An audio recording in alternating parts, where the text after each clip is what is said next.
Teori-teori manajemen jejaring. Sebuah proses aktif, dari membangun dan mengatur hubungan produktif, baik secara internal perusahaan, maupun terhadap lingkungan eksternal perusahaan. Tindakan manajer untuk mengembangkan jaringan bisnisnya. Pengembangan jejaring bisnis perusahaan biasanya terjadi di dalam berbagai macam pertemuan, seperti konferensi asosiasi bisnis, dan lain-lain.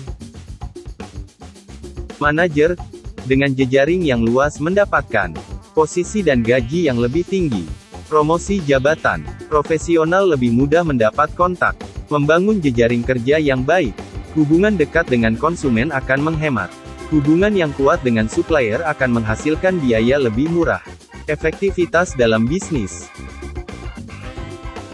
Orang yang memiliki jejaring sosial kuat akan menikmati kesehatan fisik dan mental, cenderung hidup lebih lama, kekecewaan di masa lalu sebagai penentu masa depan, kemiskinan dan tidak memiliki jejaring seperti keluarga dan lain-lain.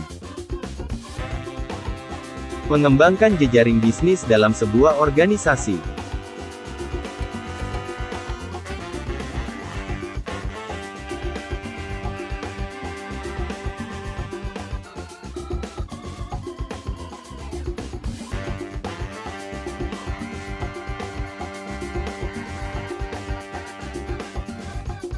Model dasar komunikasi bisnis. Minimal 2 orang yang melakukan komunikasi. Ada stimulus komunikasi, proses decoding dan encoding, frame of references, kode, channel, feedback, environment, noise. Hambatan menurut Buffet dan Dana tahun 2010. Hambatan fisik, hambatan psikologis, masalah bahasa, gangguan nonverbal, kecepatan berpikir, perhatian yang palsu, grandstanding. Prinsip jejaring. 1. Hubungan adalah kebutuhan dasar manusia. Kita membutuhkan hubungan dengan orang lain. 2. Orang cenderung bersikap seperti yang diharapkan orang lain. Harapan adalah pemenuhan kebutuhan diri sendiri. 3. Orang cenderung mengasosiasikan orang lain yang mirip dengannya. 4. Interaksi yang berulang-ulang akan membangun kooperasi. Orang yang berinteraksi setiap hari cenderung akan berkooperasi, bekerja sama, dan mengembangkan hubungan positif. 5. Ini adalah dunia yang kecil, dunia bisnis dibaratkan dunia yang kecil.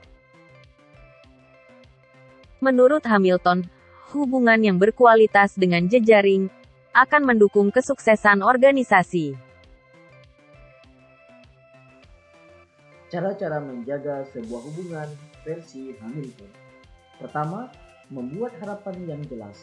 Kedua, kealamian hubungan timbal balik dari sebuah hubungan. Ketiga, kepercayaan.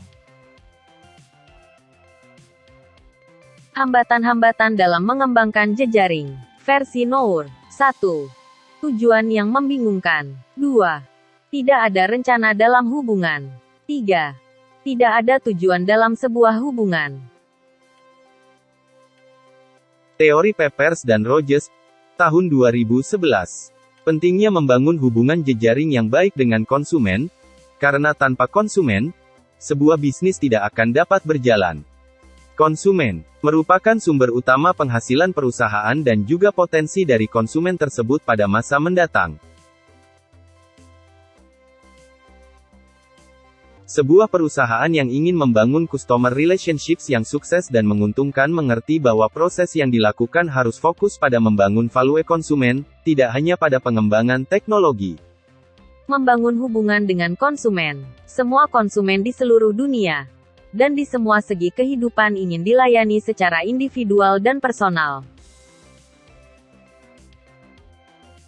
Semakin lama sebuah bisnis akan semakin sederhana.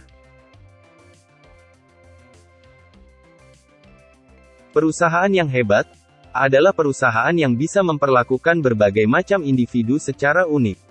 Tentu, hal itu merupakan tantangan besar bagi perusahaan untuk memperlakukan konsumennya secara unik.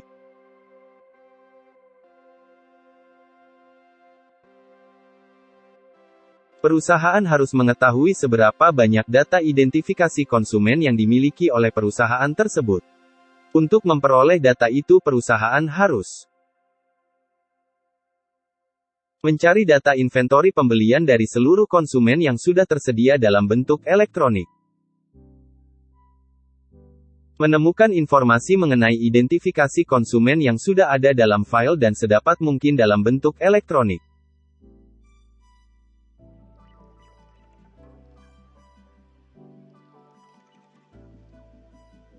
Perusahaan harus mencari cara agar seorang konsumen dapat mengidentifikasi diri sendiri.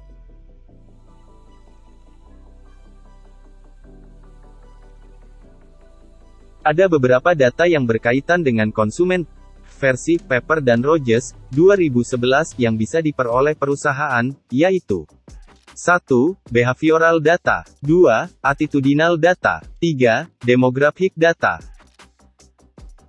Dalam ilmu komunikasi, menurut Hamilton 2011, ada beberapa langkah untuk memecahkan masalah di dalam jejaring, yaitu sebagai berikut. Pertama, mendefinisikan masalah. Kedua, melakukan riset dan menganalisis.